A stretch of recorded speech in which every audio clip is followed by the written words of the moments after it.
What's going on, everybody out there? This is Popular Stranger, and we are back at you again today with another Madden 25 Ultimate Team video. In today's video, I want to talk about a couple different things in regards to part 2 of the Most Feared promo, which is dropping later this afternoon. This is going to be kind of an extension to the video I put out last week on the best ways to make Fear currency and the best ways to spend it. We got some more numbers, some more data to look at, and there's one particular pack in the store that might be a scam. We're going to break down all the math, and you guys can let me know in the comment section. So let's go ahead and jump on into it. Again, the content should be out about 1:30 p.m. Eastern time today. Last night we put out a video on all of the cards that are coming out today, so if you missed that one, make sure you go check it out. So Fear currency, main currency from in this promo. Last week we put out a video breaking it all down. You can earn basically about 31,000 Fear currency for free. That's among the solo challenges, the field pass rewards, your daily objectives, quick selling some of the things that you earn throughout all of this process. And we also talked about the best ways to spend it, and that's going to be in the Fear store. So there is actually a potential chance for make rights today, and I'm only going to tell you to do this if you're willing to accept the fact that make rights might not happen. But we have these 90 overall Most Feared champion packs. There's a BND pack for 21,000. We'll just round up and say 22,000 Fear, and then there's another one for about 47,500 that's non-BND. And I want to break down the math on both of these and talk about why the BND is definitely a better option. But we've seen this in years past, not only for the Most Feared promo, but just prior promos that had an alternate currency. It had a champion fantasy pack similar to this one, and when the part 2 or part 3 cards came out, the pack didn't update right away. Now, I would not be surprised at all if the same thing takes place today when the content goes live. If you buy and purchase this pack and it's not updated right away, then normally like an hour or two later, EA will come out and say this pack was not updated, our bad, we've updated it now. And anybody that did open it during that period of time where it wasn't updated, you basically got to make right. Now, I want to be extremely clear when I say this. This is not a guarantee. This is more of a risk than anything. But if you're okay with selecting one of the part 1 champions, if this doesn't work out for you or anybody trying it, if you're okay with the results of no make rights happening, it might not be a bad idea to open this up, I'd say like 10-15 minutes after the content drops. And if they happen to send out make rights, you're going to be able to double dip on either of these packs. Now, when it comes to the packs, I broke down a bunch of math early this morning based on the current rates for 82, 84, 87, and 90 overall Most Feared cards. That's important because those cards do quick sell for the Fear currency. So if you buy a 90 overall right now, on average, you can find the cheapest ones for about 400,000 coins. Now, those quick sell for 36,780 Fear. So if you do the math,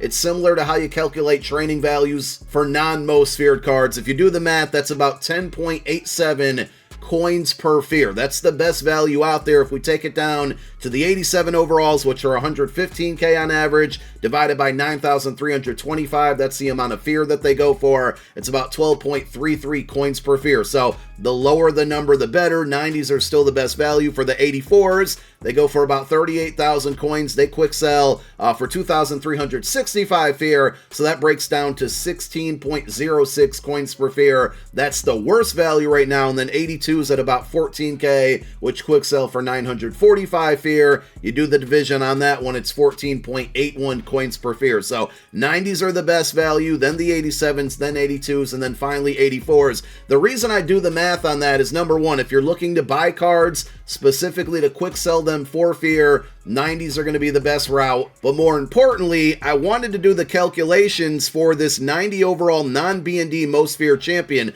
We can do the reverse of that math and multiply the amount that this cost, which is 47,595, and we can multiply that by 10.87, which is the best coins per Fear ratio that we just found, breaking all of that math down. And I know I'm just throwing a lot of numbers out here, and some of it might sound a little bit confusing, but multiplying 47,595 by 10.87 equals 517,000 coins. So basically, the amount of Fear that you're spending on the current market is the equivalent to 517k for a non-BND 90 overall champion. This is important because as it stands right now, the most expensive Part 1 champions, Champ Bailey and Jamar Chase, are only about 460,000 coins. So you're almost overspending to knock out this one, which is non-B&D. Now the Part 2 champions are going to come out the gates probably 500,000 coins plus. So early on, it's not bad, but as the prices settle, and let's be honest, the Part 2 cards just aren't as good as the Part 1 cards. As the prices settle, those are probably going to come down to about 450, 460k. They might even start right at that price because we now know what cards are coming out tomorrow, and we also know that we can pre-build them. Now on the flip side, the B&D version, which is going to cost you 21,620 fear, if you multiply that by 10.87, you're looking at about 235,000 coins. So 235k for a B&D 90 of your choice feels like pretty good value, and therefore, again, you can only get to about 31,000 for free. You wouldn't even be able to afford this pack without having to spend money or coins, but I do feel like this is a really, really good value pack to get a 90 overall. You just want to be, you know, specific on the card that you pick because it's a B&D. You want to make sure that it has some longevity on your roster, so you want to pick a card that meets your theme team, a card that's at a position that you don't feel like you're going to upgrade very soon. And later today, we will drop a video on the best 90 overall cards once this pack updates, and we have the Part 1 and Part 2 players. So be on the lookout for that. If you're going to open up this pack, that video will probably be dropping later this afternoon, a couple hours after the content comes out. Now, there are a couple other ways that you can earn fear that we didn't talk about in videos last week, and that's mainly going to be coming from the draft event and from solo season. So the draft event seems to be pretty inconsistent or broken on rewards coming out, and because of that and EA not addressing it, I honestly have not played this game mode at all, but it sounds like as long as you enter it with a ticket or a coin and not fear currency, you seem to be getting your rewards. Don't 100% quote me on that, but that's mostly what I'm hearing from members of the community who have been playing through this game mode. But if you go in and play it and you can at least get up to 3 wins every single time, you're going to get 5,300 fear, which isn't half bad, and then also another entry ticket to get back into the event for free without having to spend any coins. And if you can win 3 games, that's the equivalent, the fear amount is the equivalent to about 53,000 coins, whereas if you can win 4 games, you're basically making about 100,000 coins worth of fear. The same thing is going to take place for the 5 wins, but you also get that flawless run pack, and if you can do that enough times, you can see the additional rewards here. I believe 5 times you have to do it to get the Brock Purdy card, 4 times for the Carlton Davis. 1, 2, and 3 give you some packs that are probably going to give you more cards at quick sell for fear currency. But all in all, if you're pretty decent at the game, this is a really good opportunity to make fear and to make coins. If you're not so competitive, you want to jump over to solo seasons, which is going to be a lot more, I would say, time consuming, but extremely easy. So you play through these solo seasons on the left, the scenario, and you can see I'm 15-0 right now. You get the ball, 3-minute quarters, you only got to play through the second half of the game, and you just have to win. It's always going to be a 0-0 game. You're always going to be getting the ball on a kick return, which is really good for the brand new kick return and punt return objective that came out in the Season 3 Field Pass yesterday.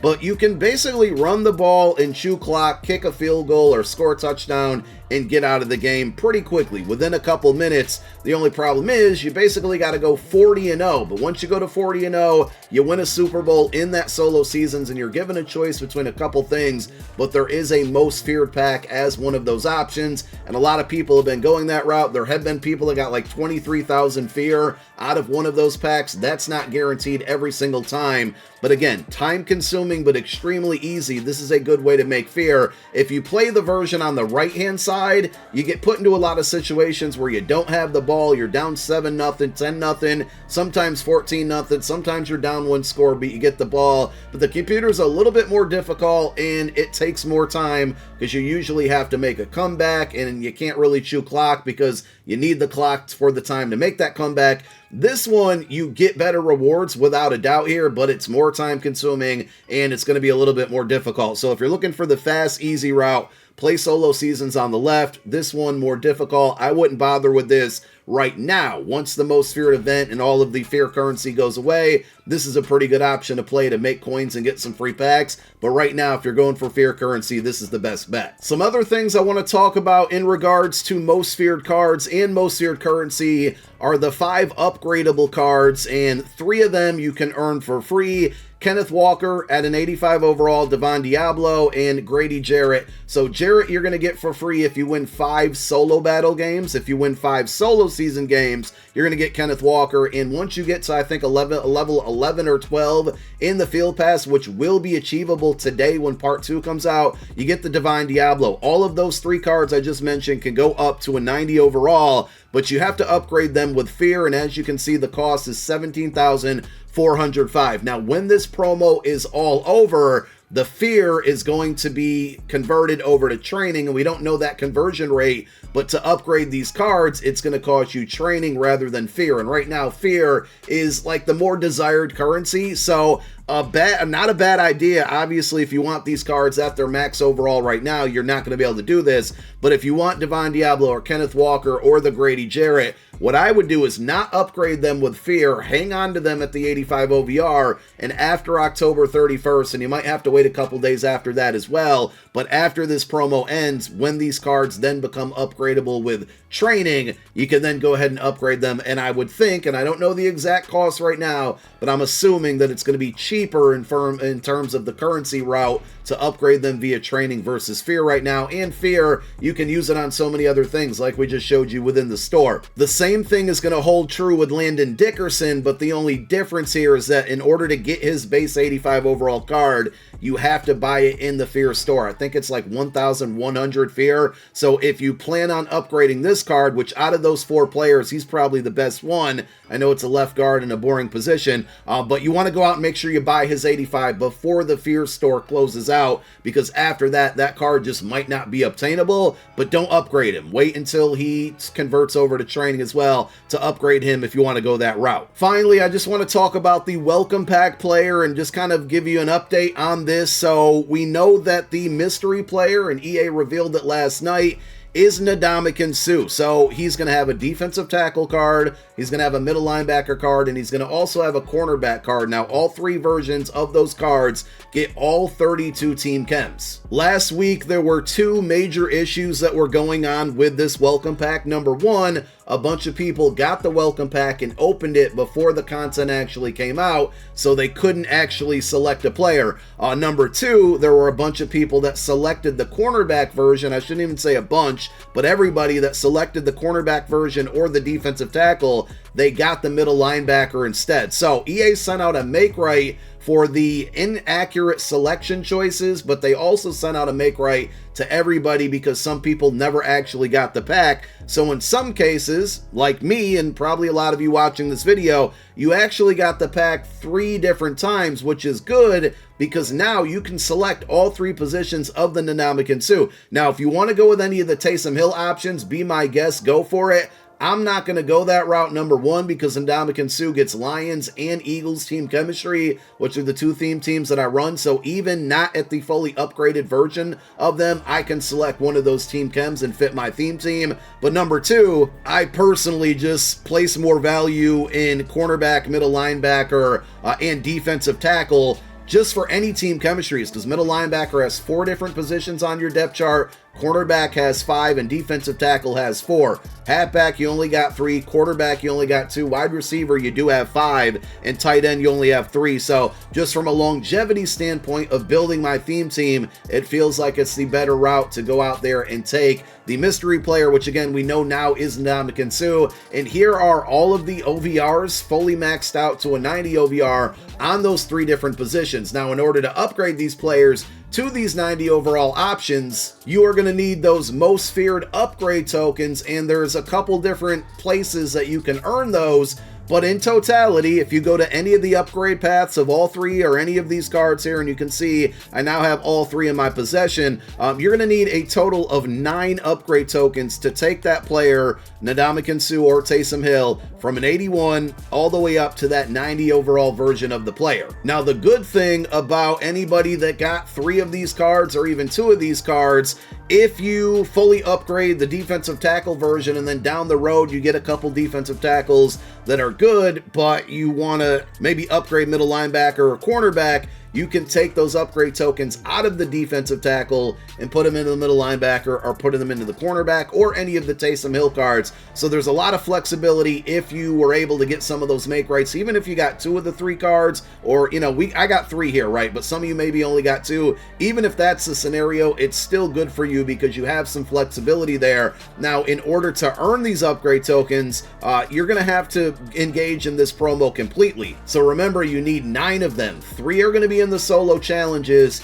3 of them are going to be in the field pass. That gives us 6 of the 9 that we need. There was actually 1 in the welcome pack, and if you got the extra welcome pack, that means you got 2 more there. So that actually would bring you up to 8 of the 9 that you need. The remaining 2 or the remaining 1, depending on how many welcome packs you received, you can either go out and purchase them in the Fear store, which they roughly cost about 2,000 Fear each. But if you want to try to use that Fear on other packs, like those 90 overall fantasy packs, or just simply anything else, and you want to try to hold on to that Fear and not have to spend any additional coin, the alternate route is completing one of these completion sets from the Most Feared promo. Now, the more direct and probably inexpensive way is just to use that Fear and go out and buy the additional 1 or 2 upgrade tokens that you need from the store. But another route you can go, and I really think it's only going to be best used with the Hero completion set, is collecting all of the Part 1 87 overalls. And then I've been getting a lot of questions about this, the future release Most Feared player. I'm assuming, and we'll find out at 1:30 today when the content drops, but I'm assuming the 10th slot within this set is just going to be either a random 87 from Part 2, or they're just going to put one of the few 87s from Part 2 in this slot, and you'll only need the 10 cards. If that is the case, a really good route here is collecting one of each 87, and as you can see, we're pretty close to getting there, and I get it, this can become expensive. I haven't bought any of these cards off the auction house. I actually just got them out of packs and kind of got lucky on some of the store offers, and I think I got 1 or 2 from the Most Feared pack. But my goal, and something that you can think about doing here, right, is if I get Luke Musgrave, if I get Curtis Samuel, and then I get one of the Part 2 87s, assuming that's the route that they're going to go, I'll then have 10 of these 87s. Completing this set will give me all 10 of the 87s back, non-B&D, which means I can then go out and sell them. Of course, I'd have to eat the 10% tax, but I also get 3 more of those upgrade tokens, which means I don't have to, you know, play through solos if I don't want to play through them all the way. I don't have to fully max out the field pass right away, or more importantly, I don't have to spend my Fear chemistry. And also, if I get all 10 of these 87s back as non-B&D, guess what I can go out and do with them? I can put them into any of the 90 overall champion sets, whether it's Part 1, Part 2, or save them for Part 3, and I can build 2 champions while completing that set and not really losing out on that 10% tax if I were to sell them. So again, if you have a bunch of 87s, or you know you're going to complete a couple more of these champion sets, that might actually be the best route to go to complete the Hero completion set and use those 87s to build out the future champions or Part 2 champions. So just a lot of things I wanted to go over for you guys to keep in mind before the content drops later today. I'm live on Twitch right now, hanging out, playing some games, playing ranked until Part 2 goes live. So if you want to come through and hang out, you can find me at twitch.tv/IamPopularStranger. Thank you guys for tuning into another video. My name is Popular Stranger. I'm out. Peace.